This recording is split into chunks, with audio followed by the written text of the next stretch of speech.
Hello, everyone, and good afternoon if you are joining us in the East Coast of the US. My name is Oren Pizmoni-Levy, and I'm an associate professor in the Department of International and Transcultural Studies at Teachers College, and I'm also the director of the Center for Sustainable Futures. It is really my honor to serve as the moderator for this event today.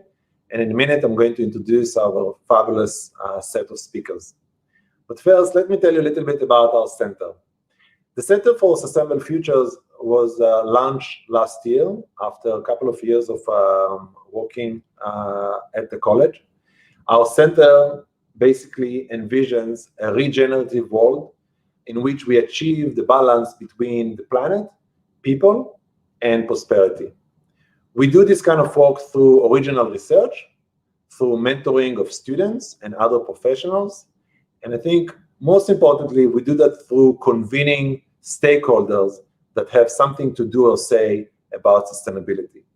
And the panel today, I think, really captures this activity of convening and bringing together stakeholders. So this will be a wonderful opportunity to start introducing our panelists. First is Kaylee Sherry, who is a student at Columbia Secondary School. Hi, Kaylee, and thank you for joining us. Hi, guys. Second is Thad Copeland, Deputy Director of the DOE Office of Sustainability in New York City. And third is Raksha Vasudevan, Dr. Raksha Vasudevan, who is a postdoc at the Center for Sustainable Futures at Teachers College. Welcome, everybody. Please unmute yourself so we can have a conversation. We'll start with Kylie. If you can tell us a little bit about your work in the context of our panel today. Yeah, so hi, everyone. Again, I'm Kaylee Sherry. I use she, her pronouns, and I'm from Columbia Secondary School. I'm a youth, student, community organizer based in the Harlem area, and I do a lot of work with grassroots organizations like Extinction Rebellion Youth NYC, but I also do a lot of community organizing work at my own school with the Green Team there, with my sustainability coordinator and other students. Thank you, Kaylee, for all your work. Thad? Hi, everyone. Thad Copeland, DOE Sustainability. I'm the Deputy Director. Really glad to be here today. We are doing a lot on the climate fronts across a lot of sectors within our agency. First and foremost, we're in school facilities, so we're working to optimize the efficiency of our buildings. The very robust solar program, but we also are leading programs with energy efficiency upgrades throughout our portfolio. But in addition to that, we work with all stakeholders, so with our students. We have a youth leadership council that for the third year just successfully led a all virtual youth climate summit. And we also are doing a lot with educators. We have a sustainability coordinator network where every school is designated a coordinator that our office directly liaisons with, but we also engage all educators formally this year for the first time through the creation of a climate education leadership team, which we are really glad to get off the ground and use our teachers to help us as a force for advocacy within our own organization. Thank you so much, Thad. Raksha? Good afternoon, everyone. My name is Raksha Vasudevan. As Oren mentioned, I'm a postdoctoral fellow with the Center for Sustainable Futures. My current project is actually partnering with We Act for Environmental Justice, and we are looking at how parents understand and conceptualize sustainability and how we can translate that into improved sustainability curriculums, specifically beginning with Harlem, but kind of moving further across New York. And I will talk a little bit later about how that connects with the rest of the center's work. Wonderful. Thank you, everybody, for your comments. So we are meeting today in the occasion of celebrating the 51st Earth Day week that will happen next week on April 22nd. But today we are meeting to talk about our work in the context of sustainability and climate. And I thought maybe we should start first with a question that I find very useful when I meet with educators and other professionals. And it is, how do we each define sustainability work or climate work? So I'll start with Kaylee. What does sustainability means to you? Yeah, sustainability work means to me, honestly, using the materials that are around us and recognizing that the most affected communities with climate change and who are affected by climate change are BIPOC communities like Black, Indigenous, and other people of color. So when we're talking about climate work, it's not just talking about the climate changes and how it's impacting the environment, but ultimately directly affecting these communities and affecting their homes like right now. Not just like in a few years, you know, there's also going to be climate changes as well, but making sure that when, you know, you're prioritizing BIPOC folks, you're not just helping them, but also listening to their stories and letting them share their narrative of how they're interacting with their environment and their worlds. Very cool. Thad, what does sustainability or climate work means to you? For me, sustainability is basically a fancy word or a big tent or concept of how we connect everything back to the environment, environmental protection, conservation, climate awareness, climate change. So it's thinking about our actions in a broader context or broader sense. So it's not just for educators, it's not just the science teacher that's teaching about it. It's in social studies, it's in English. It's kind of everything points back and has an umbrella to sustainability, because ultimately it's not just those environmental core factors, it's also the societal ramifications that Kaylee was speaking about. It's the economic ones. So it's helping people, I think, to see beyond saving the earth or saving the trees. It's much deeper than that. Okay. Raksha? Yeah, so I was thinking about this. I think, you know, much of it you guys have talked about already, but when I think about climate work, there's kind of two aspects to it that I like to hold. One being that the current climate work is sort of ongoing from the history of environmental justice movements that have happened in the US and across the world.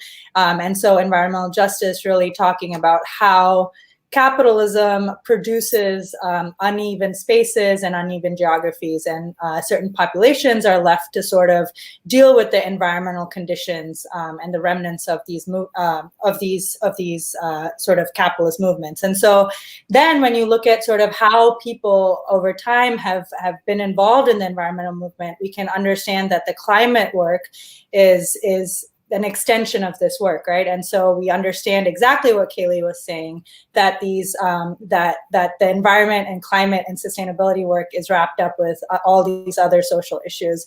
And so one of the second sort of paradigm I like to use in my work is comes from Black feminists, and it's this concept of intersectionality. A lot of people talk about it now, but really thinking about how we analyze and understand through the intersection of race, class, and gender, what is happening in people's daily lives. So when we talk about sustainability or climate, how are these sort of identity-based experiences weaving together, and how does climate act as a exacerbator of particular inequities, right? And so when we think about it that way, I think, for me, it's a guiding force, because it understands that there's a history of this work that's already been done, and that, certain communities disproportionately are affected by it, even though that global climate change is affecting all of us. Thank you. So one of the things that I hope our audience is getting only from this first question is how much sustainability is really, it's beyond just the environment. It's the links between environment, society, economics, or as I said earlier, the planet, the people, and prosperity. And there is a challenge on how we can actually balance them. I'm not sure we will be able to solve this problem today, but I hope that by the end of the session, the webinar, people will get some ideas on what does it mean on the ground. So one of the questions that I think is really important for us to discuss is, how did you get engaged in this?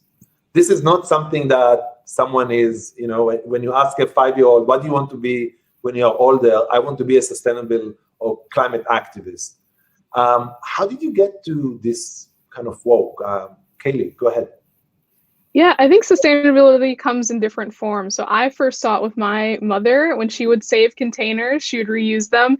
And before I even knew what that meant, going to school with reusable containers, and my mom washing out containers and reusing different materials for different things in my daily life. To me, that was my first introduction to sustainability through my family and just island traditions in that sense.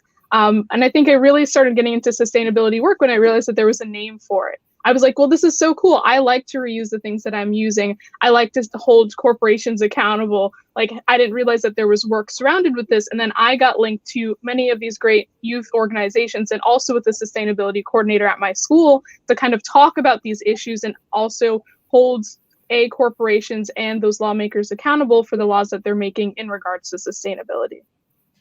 So, Kelly, can you say a little bit more about where did you first learn this concept that there is a label named sustainability? I wonder.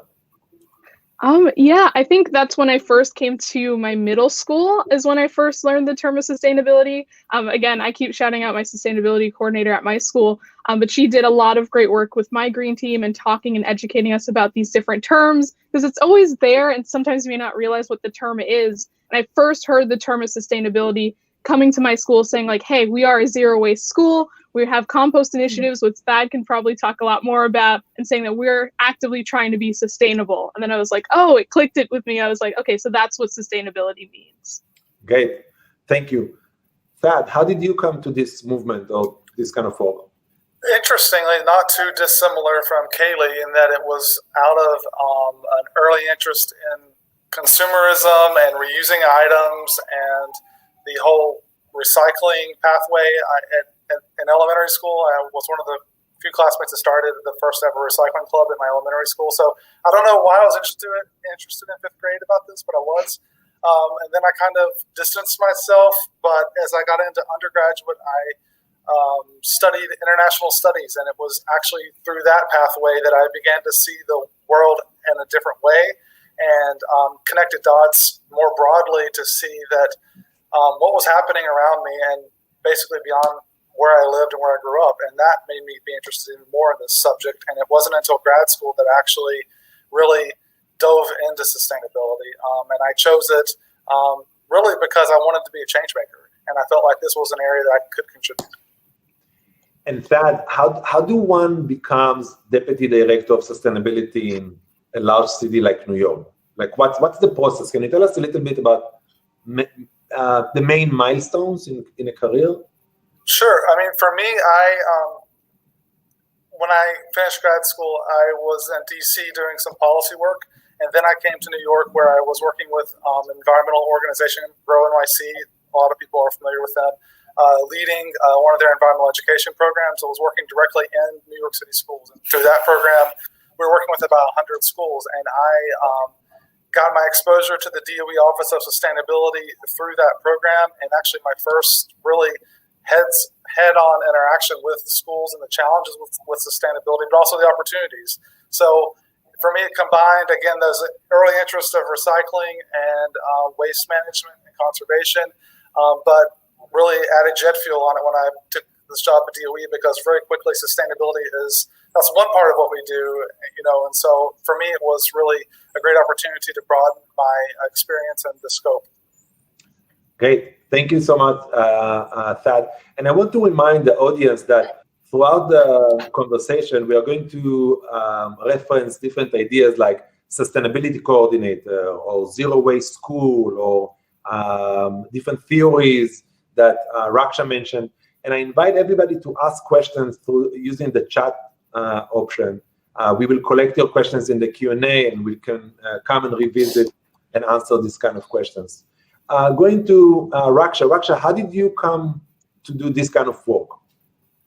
Yeah, so as you all were talking, there's pieces that resonate. And also I just, I think I've always been very invested in people specifically and people thriving. And so my undergraduate was in architecture, and for my thesis, I actually ended up, the tsunami had just taken place a couple years before that in India and surrounding areas. And I decided that I wanted to study how this natural sort of disaster affected the lives of the folks who had lived on the river. So they were, they'd lost their homes, their family members, their jobs for sure, because they were fishermen. And so I was interested in sort of like how this one-off sort of environmental issue affected their daily lives, but then also what local governments and NGOs were doing to sort of help them rebuild. And so I definitely didn't have the term sustainability in my head when I was thinking about that at all. I was just kind of doing it. And then when I went to my master's, I think it was actually along the same time as the rise of sustainability and sustainable development discourse everywhere, and sort of a push for that when I was in my master's. And so my master's ended up being a master's in urban planning with a concentration in sustainable development. And then I ended up being a sustainability program manager. So I think, it's this way in which the term just started when I read, in planning, we read Scott Campbell's Planner's Triangle, and it talks about exactly what Oren was talking about, people, planet, prosperity. And the idea just really excited me, the fact that we could think about and think about the trade-offs between these three and how do we balance them. And so that's kind of how the term came into being in my life, I would say. And then you decided to pursue a PhD in planning with a focus on some aspects of sustainability, right? Yeah, so my PhD is in planning, and it's actually international planning. My research is in the Dominican Republic, but I look at how communities navigate.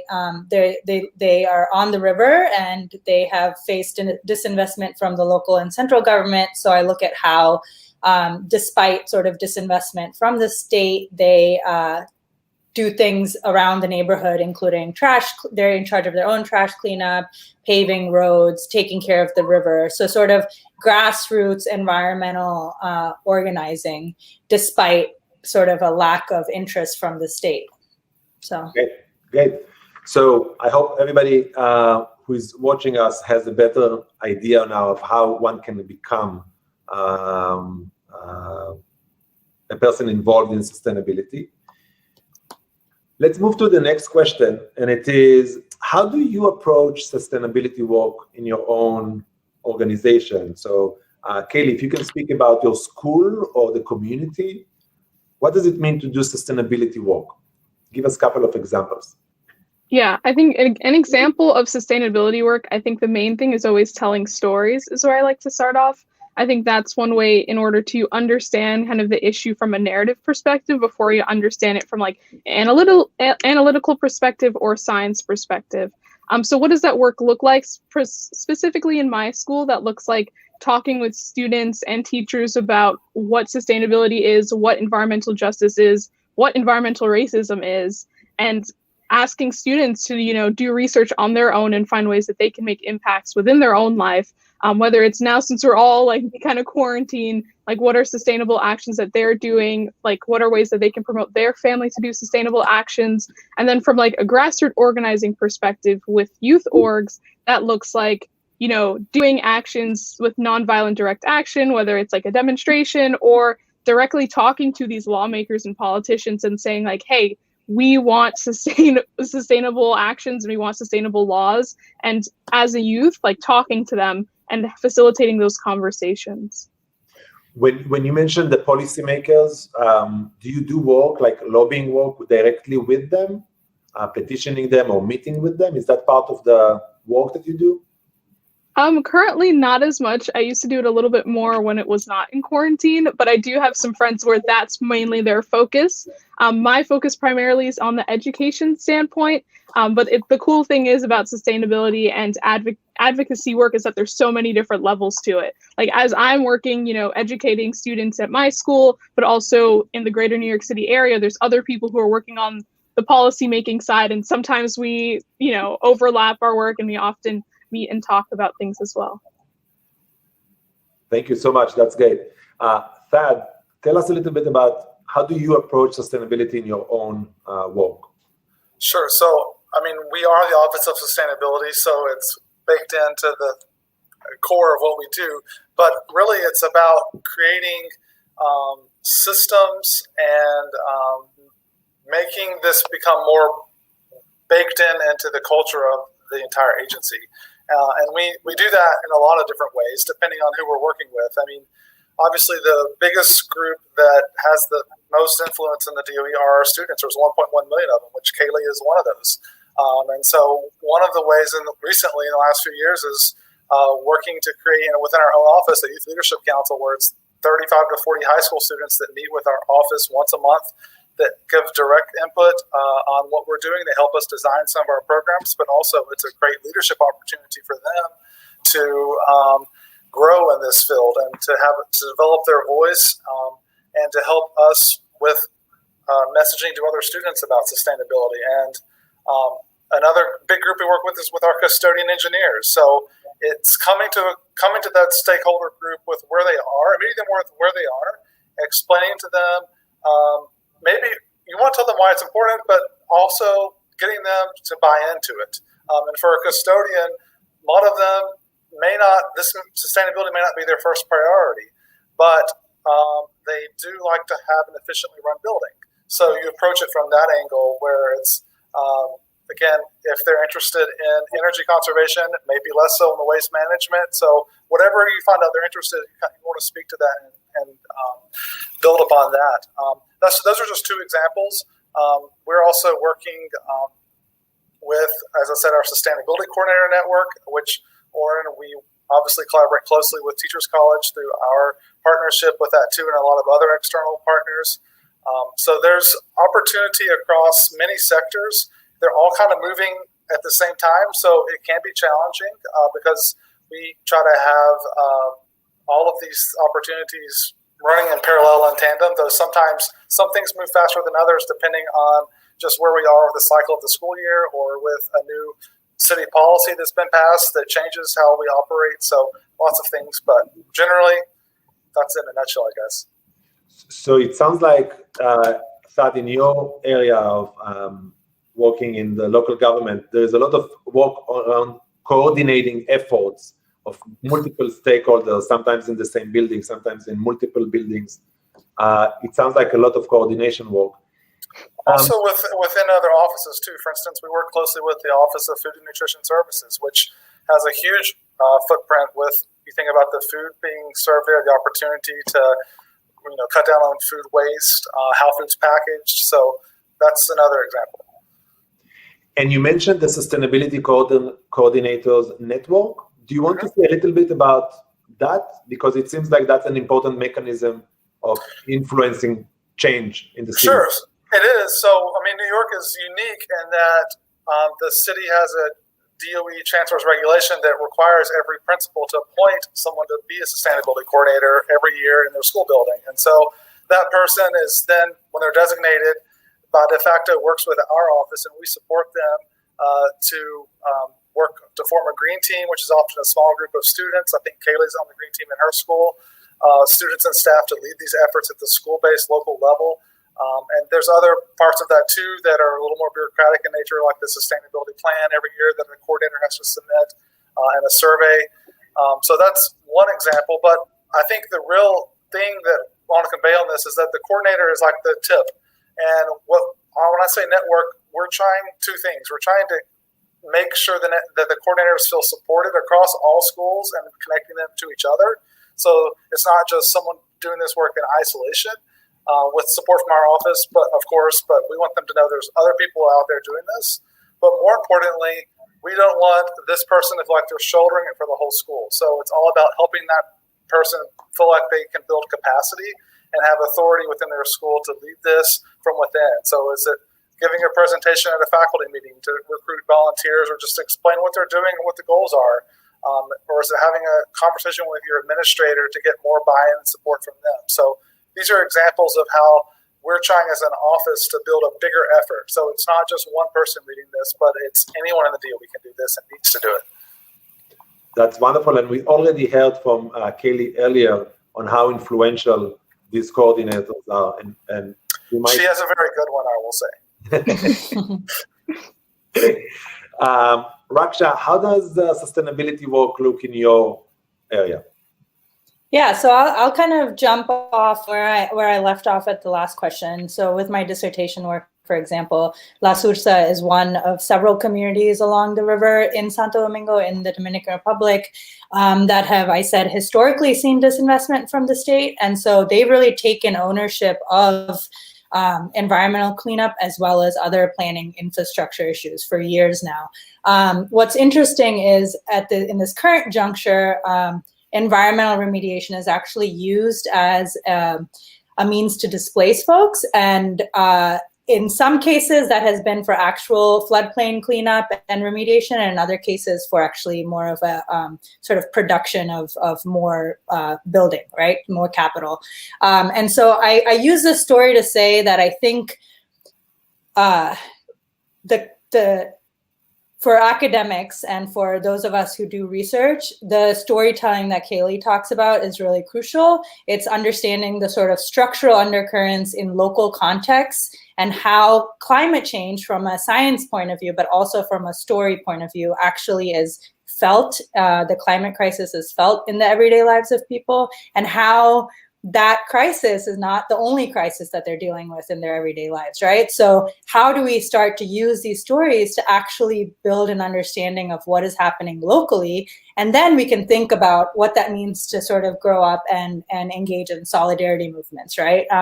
But some of these stories aren't even known, or they're silenced especially in academic circles, but I would say overall. So how do we use our sort of voice in planning, let's say, or in academia to actually tell the stories of what is happening when climate interacts with other sort of structural issues. And when you say other social structural issues, can you give us a couple of examples just for the audience? Sure. Yep. Yeah, absolutely. I think it's a multiple, lots of things, but let's just take, for example, I've worked with youth for a long time. I think that's partially why I'm on this panel. But I look at youth's daily life, right? And so young people in La Sursa don't have the sort of educational opportunities or mobilities in terms of actual movement and movement around the city and access to resources that other people do. And so when you think about young people's daily lives, it's not just that they are living in environmentally precarious situations in La Sursa, they also are denied the sort of planning and education infrastructures that might allow them to thrive in a different way. So there is the multitude of things that come together is what is actually the story. And on the flip side, despite all this sort of lack of investment in particular neighborhoods, and I'm talking about the Dominican Republic, but we see that here in New York, we see that everywhere, right? So despite all that, young people and other people are finding ways to continue building the environmental movement, continuing to advocate for their own rights. And so that's kind of what I mean is really like listening to and capturing people's stories so that we can see what is the nuance of how, for example, the education system might better support young people in one particular neighborhood, and how does it look different in another neighborhood. And that's kind of how I'm building this project also here in Harlem. That's kind of the way I'm approaching it. Okay, thank you so much, all of you, for this wonderful comments. I feel like our audience is getting more and more excited with the topic of sustainability. I see it in the questions that are coming in. And I would like to remind our audience that this is a good time to send us questions, and we'll try to answer most of them in the Q&A. Thad mentioned earlier the need to create a buy-in, right? To convince others to join the effort, that it can't be only one person in the school. It needs to be a critical group. And I think Kaylee mentioned that also in her comments. How do you do that? How do you get buy-in from stakeholders, from peers? Kaylee, give us a couple of tips. How do you do that? Yeah, I can give some tips. I think for me, the concept of sustainability is so broad, and I think often people think of it as just recycling. They're like, I don't want to do anything with waste management, so I'm not interested in sustainability. But I think sustainability is in so many different ways and so many different fields. Like, one thing I'm interested in is sustainable fashion, and that's like one thing that really interests me. And I was like, oh, I didn't realize that this was a thing. That's really cool. And then that led me to do more research on my own about like circular production systems within the fashion industry. So I think one way to get buy-in from stakeholders is find kind of their niche or something that they're interested in. I think Thad mentioned this as well in regards to the custodians, like, hey, they may be interested more in energy conservation. Let's like run that point with them and talk to them about that since they're interested in it. I think another thing as well is, since I'm a youth, sometimes people don't see me as threatening. So I'm able to, be in different spaces and advocate for things. And they're like, Kaylee is just here. She just wants to talk about something, but then, really hit home. And especially with stakeholders, often in big institutions, they may have these proposals and say like, oh, I want to do initiatives about sustainability. But I think that buy-in is also not just seeing what they're doing, but also holding them accountable, I think, is the main thing. So if administration's saying, hey, like, I want to propose sustainability initiatives, I'm like, okay, that's awesome. Okay, let's hold you accountable now so it can actually get done, and collaborating and working and planning to get that done. And I think those are kind of the main things in regards to buy-in. And challenges kind of implementing my sustainability initiatives, I think, is also oftentimes, specifically in my school, I would love to do so many different sustainable things, but I'm still a student. I'm a junior in high school who is working on my college essay and things like that, and making sure that I'm able to balance my own personal life with my sustainability work, and make sure that there is time in the school year to plan out, create a timeline, and accomplish the things I would like to accomplish. Okay, thank you. Thad, how do you create buy-in in the DOE and other units? I wanted to before I answer that, just say that, Kaylee, I've seen in your testament to it, great change from students that will go and talk to a custodian or a group of students write a letter to custodian. It really can carry a lot of weight when otherwise they may be resistant. Or not just, I don't want to pick on custodians, but anyone in the school that's an adult that may be resistant to change. Student voice is huge in this and can really sway. So I'm happy to hear you already know that and you're exercising it. So we need more of you. But I want to answer the question. For me, buy-in is about creating and connecting to what someone's already doing. And I think that's the easiest way, especially I'm thinking specifically about our educators that are already have a lot of responsibilities and targets they have to meet with assessment scores and things like that. So if especially teaching climate education is something that's presented in a way that it can be integrated into something they already have to teach, then you can get your buy-in to do it. And so I think the opportunity and the challenge, but I think it's more of an opportunity, is finding out and identifying where those areas are and then making it so that it can happen. And I think the other part of the challenge is we have a lot of educators that still don't feel comfortable talking about the subject and teaching it. And so that's another area to work in entirely.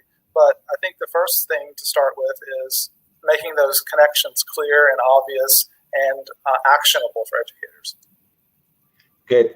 Finally, Raksha, how do you gain buy-in in your own organization? Yeah. Well, I don't. So thinking about this question, I think there's a lot of resonance with what both of you are saying. I also sometimes I'll put my planner hat on. I used to work with local government officials and sustainability directors when I was the program manager, and so. What you very quickly realize is what Kaylee says, right? The broadness, the fuzziness of the word, the actual sort of difficulty in some ways to reach a consensus because of a word. And so for me, sometimes I wonder if we turn this idea of buy-in on its head and actually just think of and remove sustainability, the term, for a second, right? And we see that it's social, environmental, economic. And in my head, I like to jokingly call it C, because C means making visible. So I'm like, okay, these C variables, right? What are the C variables in this community that we need to actually engage with? And I think that with local government, with sustainability directors, what it ends up happening is it is very contextual. Some places it is about energy efficiency. Some places it depends where you get funding, right? And so I think for me, a part of it is sort of taking a pause and doing the sustainability work, but taking a pause and really understanding at the local context, like sort of how these variables are interacting. And that might be how you get the buy-in, right? Is prioritizing and identifying at the local level what really is the issue of the moment, and how we build around that is maybe how you get the stakeholders to the table. Okay, I could sit here and listen you speak for hours, because this is a fabulous panel, but we have a lot of questions coming in. So I'm going to take the first one. Thank you so much. No room for youth in decision-making process, including UN. How to overcome this problem? How to create room for youth? Shall we only consider grassroots or other means to participate? Thank you so much for your question. Who wants to take it first? Maybe Kaylee? Yeah, I can take that question. So in regards to no room within the UN, I think in big organizations and administrations, I think where there is an issue, where there's a lack of youth voice, inviting youth to speak. Like I'm here right now, TC, is a great space who's doing a lot of sustainability initiatives and brought me here to speak as one thing. So I think it's just inviting youth and giving them the opportunity to speak, I think, is the main thing. I've also had some really great friends of mine who work more in the legislative section. A friend of mine named Saad Amir, and he's doing a lot of great work and has actually been to the UN. He's a little bit older than I am, but has been to the UN doing some more of that policy work in regards to getting people out to the polls to vote, and also with sustainability. So I think there are some youth there, but I would love to see more. So I invite corporations or organizations to allow more youth, but also not just youth, but also youth of color. I often see many white youth who are invited into some spaces, which is great, and we're all fighting for the same initiative, but I often hear a lot of BIPOC youth and their voices kind of overshadowed by their white counterparts. So that's one thing I would ask, quote unquote, ask the UN and other spaces to do. And I don't know if you could pull that question up, so I want to make sure that I answer it fully. What are other, shall we only consider grassroots or other means to participate? I think maybe start with grassroots, but also, again, look at those areas. If you're talking about sustainability, okay, so what are the areas that are directly affected by, climate change? Where are these communities that are the ones who have these stories that can pull from their experience? So yeah, that would be just grassroots, but also students like myself. And I think your point, Kaylee, about the importance of making sure that we hear everybody from different groups speaks very nicely to what Raksha was saying earlier about the importance of intersectionality, because it's really the intersectionality that will help us to make progress. Taking into account intersectionality will help us to make progress on this front. So thank you for reminding us again. Thad, you mentioned earlier a couple of ways that the DOE is engaging youth, like the youth climate activities. Do you want to tell us a little bit how we can engage more youth in this kind of work? I think one manifestation of it we are already seeing in our office is this is the third year we've had our Youth Leadership Council, and the capacity of what they have been able to do year over year has increased a lot. And some of that is, of course, we have some great people in our team that are helping to facilitate and lead this, but it's the youth that are coming more eager. We also have had a core group of youth that have stayed with us, like bridging the years. So that's really propelled what we've been able to do. But a great example is for the first time this year, we have 2 small groups within this group of 40 students that are now doing direct outreach targeting middle school students. So we're trying to build a pipeline, not only into our own Youth Leadership Council, but more broadly, a pipeline of sustainability advocates at the next level down. So to me, that's a huge sign of momentum and opportunity, because it's basically students mentoring students. And so first of all, that's awesome. But second of all, it's trickling down, which is awesome, because we need that with such a large organization to really have these systems grow. Great. Thank you both. Maybe we can get another question from Sarah. The newer term climate anxiety refers to experiencing anxiety surrounding the future of the planet. Could you discuss the importance of addressing mental health in climate change solutions? Wow, that's a great question. Let's take a couple of seconds to think about that. Again, we're talking about the anxiety or climate anxiety. Raksha, do you have any response to this question? I'm thinking about it. I really feel for especially young people right now, because I think there's also just so much more of a social media focus and so much more news that young people are being bombarded by. Maybe Kaylee can talk to that.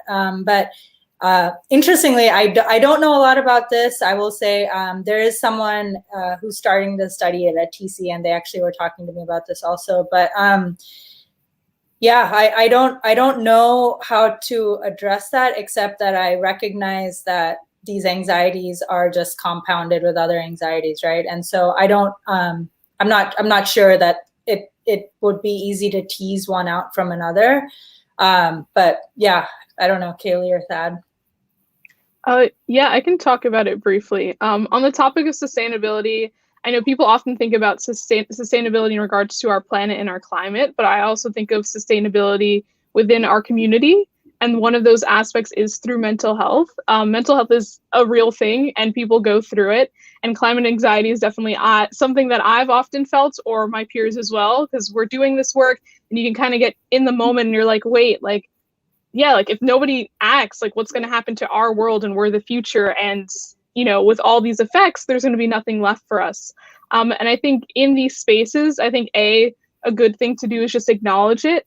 And I think the second thing is specifically for community organizers is often to take, frequent breaks and realize that, like, as much as this is such an urgent issue, some things can wait till tomorrow, and we can't solve everything today.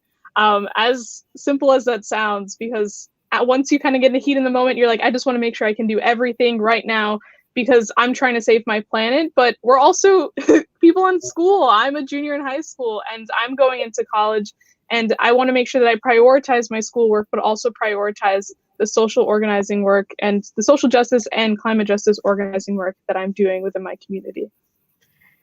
Before we move to hear from Thad, Kaylee, if you don't mind, do you find joy in this kind of work? Is there joy? Is there fun in this? Yeah, of course. There's ups and downs. I mean, it's just like pursuing any passion. There may be road bumps along the way, but you ultimately do it because you love it. So that's kind of why I'm doing this work, is because I enjoy talking to people at my school and people within my community about various things in regards to climate change and sustainability. But it's also kind of like a job, honestly, talking with folks about the work that you're doing. I don't get paid for the work that I'm doing. I just like doing it. And sometimes you have to acknowledge that, like, okay, yeah, I'm actually doing work. Sometimes you don't really call it work, and realize that sometimes you need to take a break from the work that you're doing and, reflect on where you've come and then make new goals for the upcoming future. Great. Thank you so much, Kaylee. Thad, any comments about climate anxiety? Sure. Similar to Raksha, don't have a lot of firsthand experience or knowledge. I wanted to just say how much I appreciate the question, though. I've definitely had some mental health issues in my family, and it should not be a stigma, though it often is. But with this topic specifically, I would just say I feel like a lot of what our office does intentionally tries to address climate around more of a positive framing of it, which I think would diminish the anxiety. So thinking about green careers or new opportunities in innovation, things that could give us something to be optimistic about as opposed to the dread of it. Yeah, I think I will just say that in my own teaching, and Thad knows that because he came to a couple of our classes, I usually don't start with the doom and gloom statistics and charts about the end of the planet, because that's not a good starting point. I usually try to frame the discussion around hope, community building. I think that's what Kelly was saying earlier, or interaction with others. I think this collective action gives people more positive energy to engage with this topic. Let's take another question from Bob.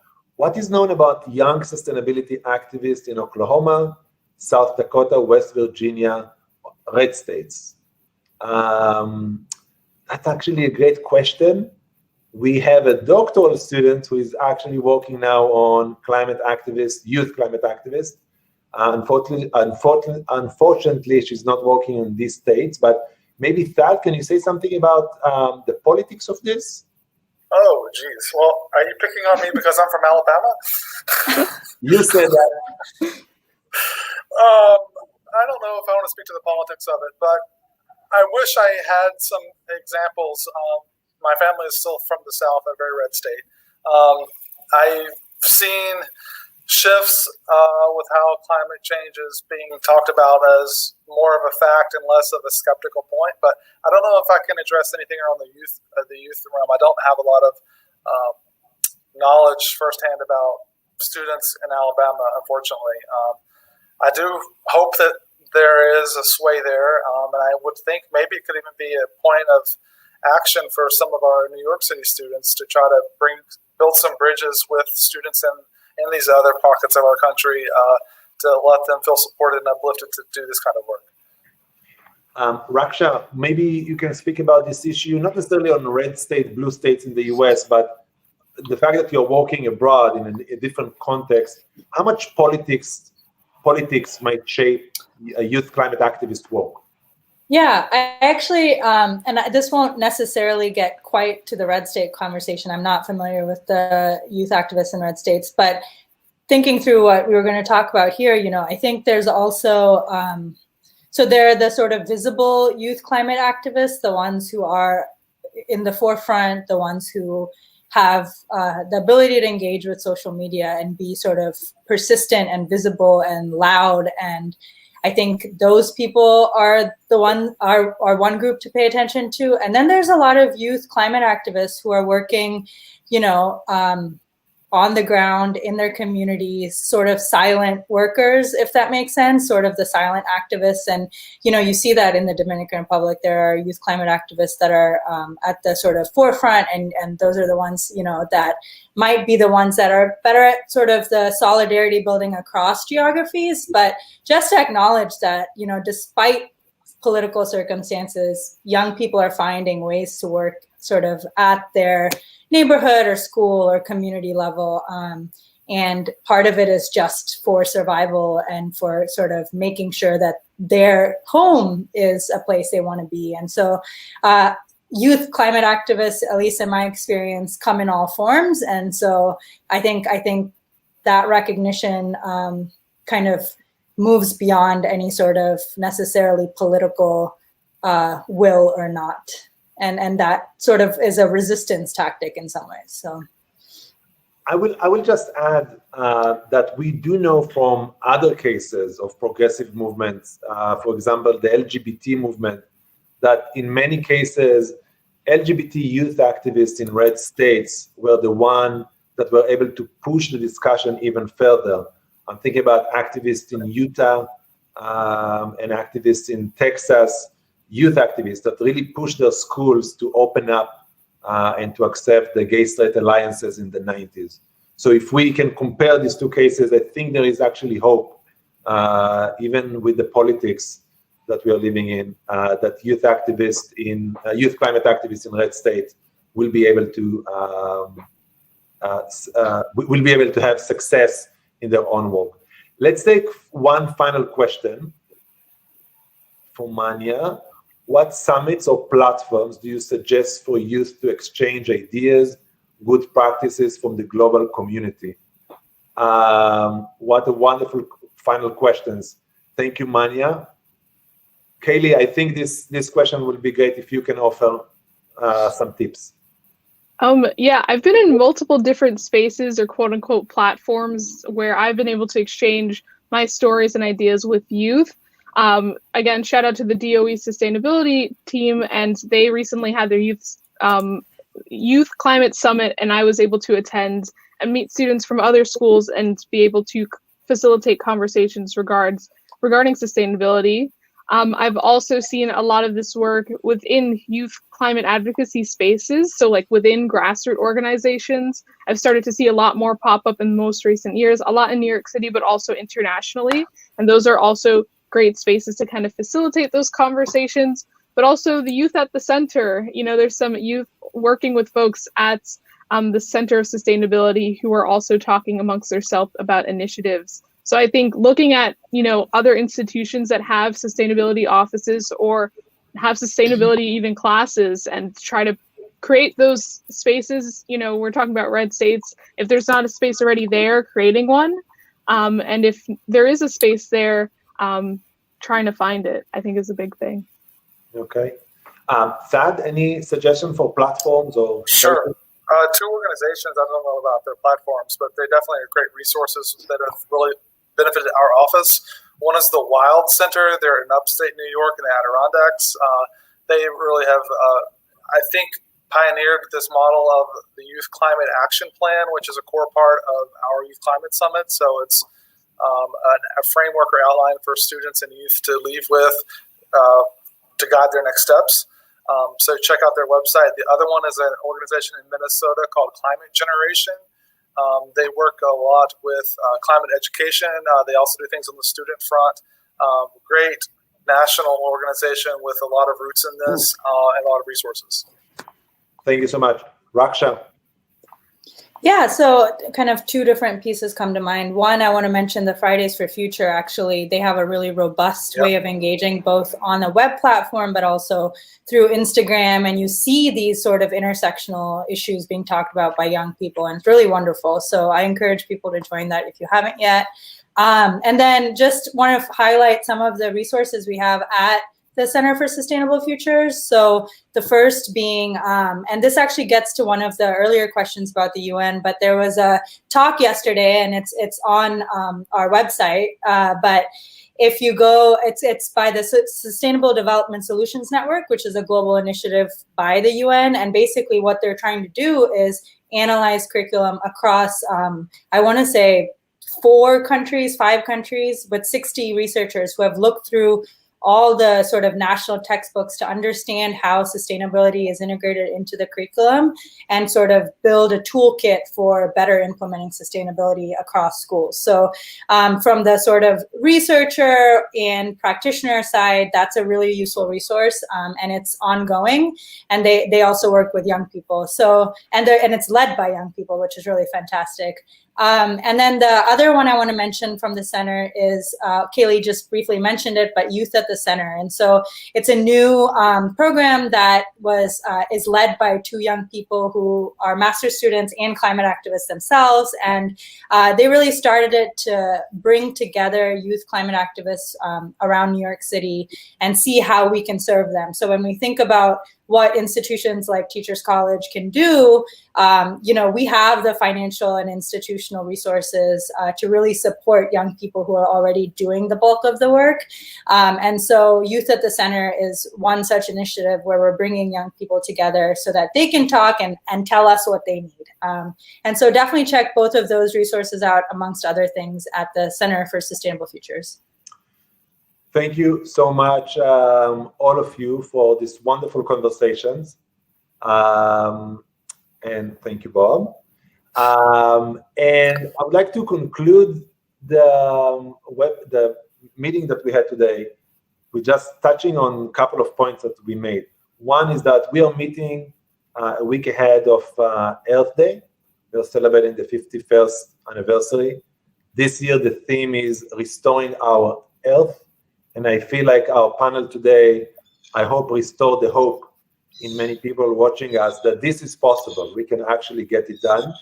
And I think the key formula here is to bring together the different stakeholders, the kids, the youth, government, academia, parents. We are doing this kind of work at the center. And we hope that this panel and the way we talked about what is sustainability, how does it look like on the ground, and our last conversation about the different platforms will inspire others to join us and to do this kind of work. Yes, sometimes it's making me anxious and sad, but most of the time I get a lot of joy from knowing that we are actually doing something that will promote sustainability in the future. So I want to thank again Kaylee Sherry and Thad Copeland and Raksha Vasudevan for this wonderful conversation. We had conversation before and we will continue having them after this webinar, but thank you for this last hour. And I invite the audience to come and visit our website at tc.edu/sustainability. That's the website of our Center for Sustainable Futures, where you can read original research that we do, and we can read more information about climate change education and youth at the center initiatives and other. Thank you very much, everybody, for joining us today.